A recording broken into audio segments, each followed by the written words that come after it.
तो दोस्तों हम पिछले भाग में मैं जो है 20 से 21 तक बात की थी मैं। अब जो है मैं 22 अनुच्छेद 22 की तरफ चलेंगे। इसके लिए मैं आपको थोड़ा बता देता हूँ कि वीडियो को पूरा देखिएगा। मैं कुछ दिन यूट्यूब पे ना आया, इसके लिए आई एम सॉरी। तो देखिए 22 नंबर पे कुछ दशाओं में और में गिरफ्तारी और निरोध से संरक्षण, ये अनुच्छेद 22 है। इसमें पहला पॉइंट बनता है, किसी व्यक्ति को जो गिरफ्तार किया गया है ऐसी गिरफ्तारी के कारणों से यथाशीघ्र अवगत कराए बिना अभिरक्षा में निरुद्ध नहीं रखा जाएगा या अपनी रुचि के विधि व्यवसाय से परामर्श करने और प्रतिरक्षा कराने के अधिकार से वंचित नहीं रखा जाएगा। ये पहला है। संविधान का जो पहला संशोधन अधिनियम 1951 की धारा 3 द्वारा 18/6/51 से कुछ शब्दों के स्थान पर प्रतिस्थापित किया गया। दूसरा है 86वां संशोधन 2002 की धारा 2 द्वारा 1-2-10 से अंतः स्थापित है। ये थोड़ा इम्पोर्टेंट है। फिर आता है दूसरा नंबर कि प्रत्येक व्यक्ति को जो गिरफ्तार किया गया है और अभिरक्षा में निरुद्ध रखा गया है, गिरफ्तारी के स्थान से मजिस्ट्रेट के न्यायालय तक यात्रा के लिए आवश्यक समय को छोड़कर ऐसी गिरफ्तारी से 24 घंटे की अवधि में निकटतम मजिस्ट्रेट के समक्ष पेश किया जाएगा और किसी व्यक्ति को मजिस्ट्रेट के प्राधिकार के बिना उक्त अवधि से अधिक अवधि के लिए अभिरक्षा में निरुद्ध नहीं रखा जाएगा। फिर तीसरा नंबर है, खंड 1 और 2 की कोई बात किसी ऐसे व्यक्ति को लागू नहीं होगा जो तत्समय शत्रु अन्य देशीय है या निवारक निरोध का उपबंध करने वाली किसी विधि के अधीन गिरफ्तार या निरोध किया गया है। फिर 4 नंबर पॉइंट है, निरोध, ये निवारक निरोध का उपबंध करने वाली कोई विधि किसी व्यक्ति का 3 मास से अधिक अवधि के लिए तब तक निरुद्ध किया जाना प्राधिकृत नहीं करेगा जब तक कि ऐसे व्यक्ति से जो उच्च न्यायालय के न्यायाधीश हैं या न्यायाधीश रहे हैं या न्यायाधीश नियुक्त होने के लिए अर्हित है मिलकर बने सलाहकार बोर्ड के 3 मास की उक्त अवधि की समाप्ति से पहले वह प्रतिवेदन नहीं दिया है कि उसकी राय में ऐसे निरोध के लिए पर्याप्त कारण है। थोड़ा संशोधन को देख लेंगे, ये इम्पोर्टेंट चीज़ें हैं। ये 46वां संशोधन अधिनियम 1978 की धारा 3 द्वारा अधिसूचना की तारीख से जो कि अधिसूचित नहीं है हुई है, खंड 4 के स्थान पर निम्नलिखित पद्धति स्थापित किया गया है। फिर चौथा है, निवारक निरोध का बंद करने वाली कोई विधि किसी व्यक्ति को 2 मास से अधिक की अवधि के लिए निरुद्ध किया जाना प्राधिकृत नहीं करेगी जब तक कि समुचित उच्च न्यायालय के मुख्य न्यायमूर्ति की सिफारिश के अनुसार गठित सलाहकार बोर्ड के उक्त 2 मास की अवधि की समाप्ति से पहले यह प्रतिवेदन नहीं दिया है कि उसकी राय में ऐसे निरोध के लिए पर्याप्त कारण है, परंतु सलाहकार बोर्ड एवं जो है एक अध्यक्ष और कम से कम 2 अन्य सदस्यों से मिलकर बनेगा।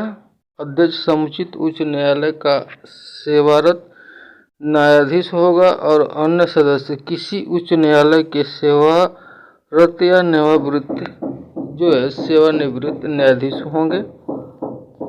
परंतु यह और कि इस खंड की कोई बात किसी व्यक्ति का उस अधिकतम अवधि के लिए निरुद्ध किया जाना प्राधिकृत नहीं करेगी जो खंड 7 के उपखंड क के अधीन संसद द्वारा बनाई गई विधि द्वारा विहित की जाए। ये स्पष्टीकरण है। ये इस खंड में समुचित उच्च न्यायालय से अभिप्रेत है। कुछ ले पॉइंट है, देखिए। एक, भारत सरकार या उस सरकार के अधीनस्थ किसी अधिकारी या प्राधिकारी द्वारा किए गए निरोध आदेश के अनुसरण में निरुद्ध व्यक्ति की दशा में दिल्ली संघ राज्य क्षेत्र के लिए उच्च न्यायालय। फिर दूसरा है, संघ राज्य क्षेत्र से भिन्न किसी राज्य सरकार द्वारा किए गए निरोध आदेश के अनुसरण में निरुद्ध व्यक्ति की दशा में उस व्यक्ति के लिए उच्च न्यायालय। और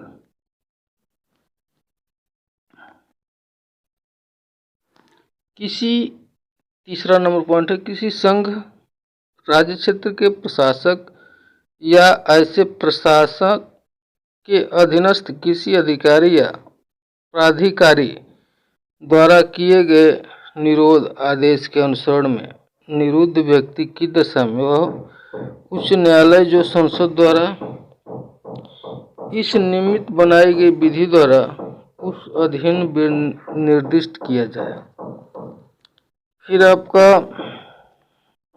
अब देखिए, परंतु इस उपखंड की कोई बात किसी व्यक्ति का उस अधिकतम अवधि से अधिक अवधि के लिए निरुद्ध किया जाना प्राधिकृत नहीं करेगी जो खंड 7 के उपखंड ख के अधीन संसद द्वारा बनाई गई विधि द्वारा विहित की गई है। या ख, ऐसे व्यक्ति को खंड जो है 7 के उपखंड क और ख के अधीन संसद द्वारा बनाई गई विधि के उपखंडों के अनुसार निरुद्ध किया जाता है। फिर 5वां नंबर है, निवारक निरोध का उपबंध करने वाली किसी विधि के अधीन किए गए आदेश अनुसरण जो है आदेश के अनुसरण में जब किसी व्यक्ति को निरुद्ध किया जाता है तब आदेश करने वाले प्राधिकारी यथाशक्य शीघ्र उस व्यक्ति को यह संसूचित करेगा कि वह आदेश किन आधारों पर किया है और उस आदेश के विरुद्ध अभ्यावेदन करने के लिए उसे शीघ्रातिशीघ्र अवसर देगा।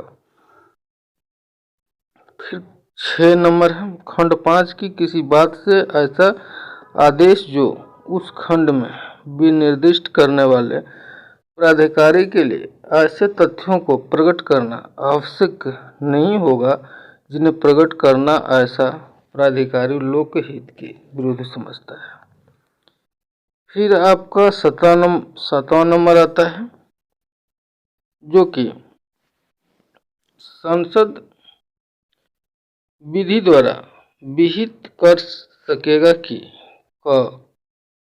किन परिस्थितियों के अधीन और किस वर्ग या वर्गों के मामले में किसी व्यक्ति को निवारक निरोध का उपबंध करने वाली किसी विधि के अधीन 3 मास से अधिक अवधि के लिए खंड 4 के उपखंड क के उपबंधों के अनुसार सलाहकार बोर्ड की राय प्राप्त किए बिना विरुद्ध किया जा सकेगा।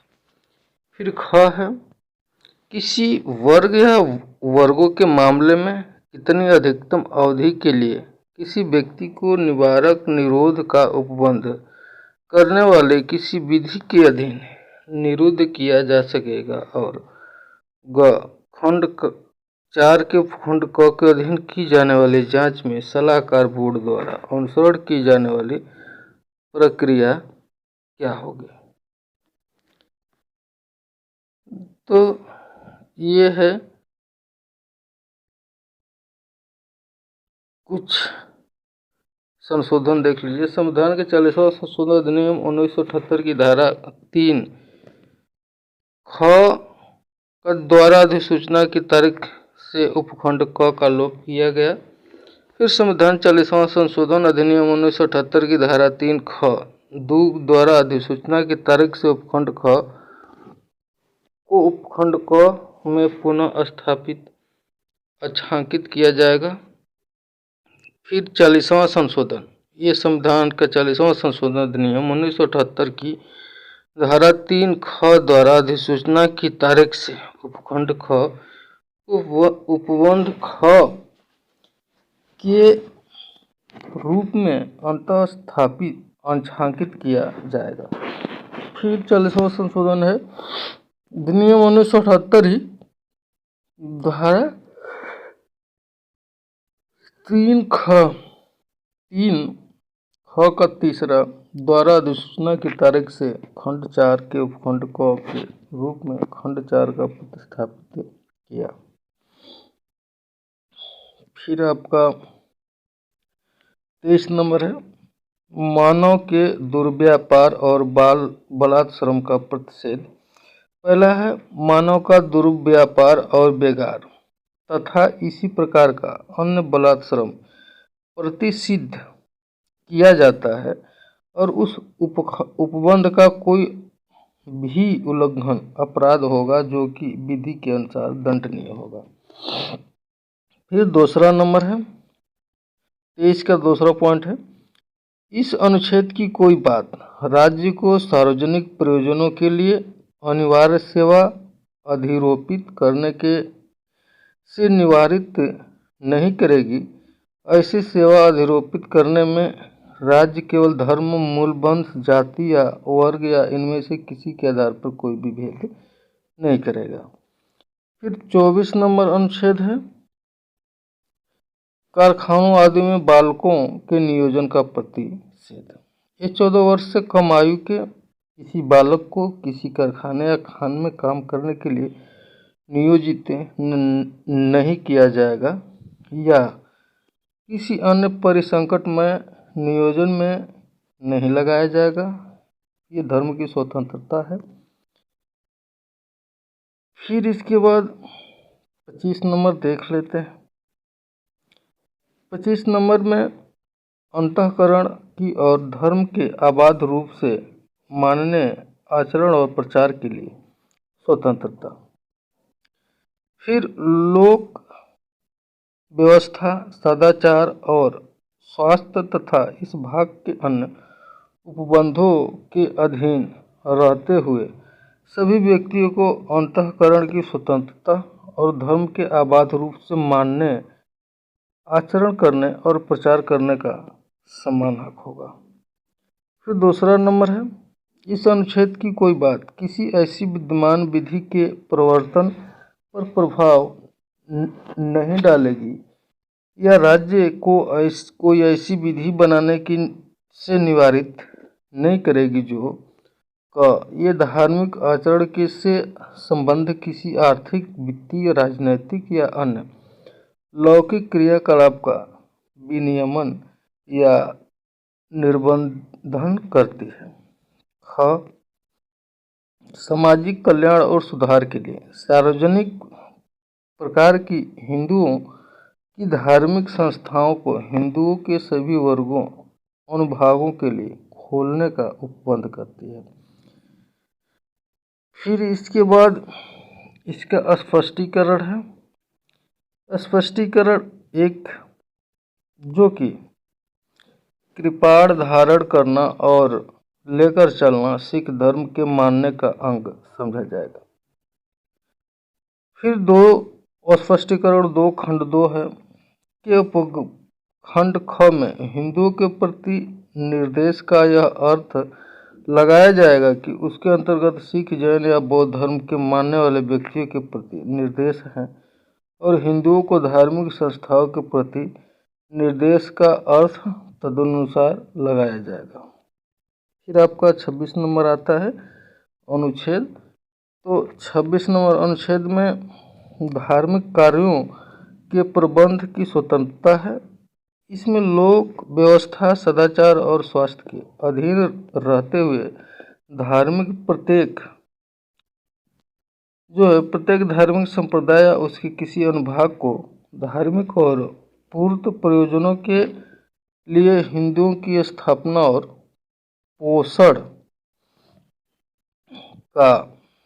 दूसरा एक है अपने धर्म विषय कार्यों का प्रबंध करने का।